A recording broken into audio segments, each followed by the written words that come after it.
Welcome to our channel. Today we how to reset your Samsung Bixby Health easy tutorial step by step clearly. To reset your Samsung Bixby Health, start by opening the Bixby app on your device. Once the app is open, navigate to the settings by tapping the three vertical dots in the top right corner. In the settings menu, look for the option labeled Bixby Health. Tap on Bixby Health to enter the dedicated health settings. Scroll down until you find the option for Reset. Select Reset to initiate the process. You may receive a prompt warning you about the effects of resetting Bixby Health. Read the information carefully, then confirm your choice by tapping Reset again. The app will begin the reset process, which may take a few moments. Once the reset is complete, you will return to the main Bixby Health settings screen. You can now set up Bixby Health from scratch, customizing your preferences as needed. Make sure to re-enter any health data or preferences that you wish to retain. You have successfully reset your Samsung Bixby Health. If the page does not load, refresh the browser or try again in a private or incognito window. Make sure you are using the correct email address, then retype it carefully to avoid small typos.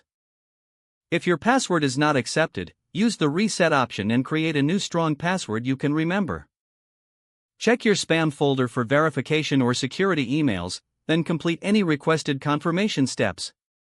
Enable two-factor authentication if available to improve account security and reduce unauthorized access risk. After signing in, review your profile details so your contact information and settings are accurate and current.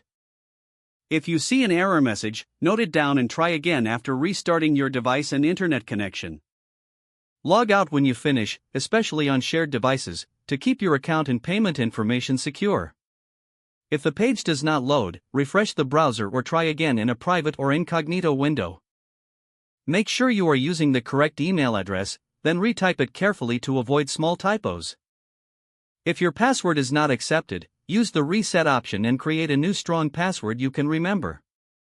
Check your spam folder for verification or security emails, then complete any requested confirmation steps. Enable two-factor authentication if available to improve account security and reduce unauthorized access risk. After signing in, review your profile details so your contact information and settings are accurate and current. If you see an error message, note it down and try again after restarting your device and internet connection. Log out when you finish, especially on shared devices, to keep your account and payment information secure. If the page does not load, refresh the browser or try again in a private or incognito window. Don't forget to like this video and subscribe to our channel for more step-by-step tech guides.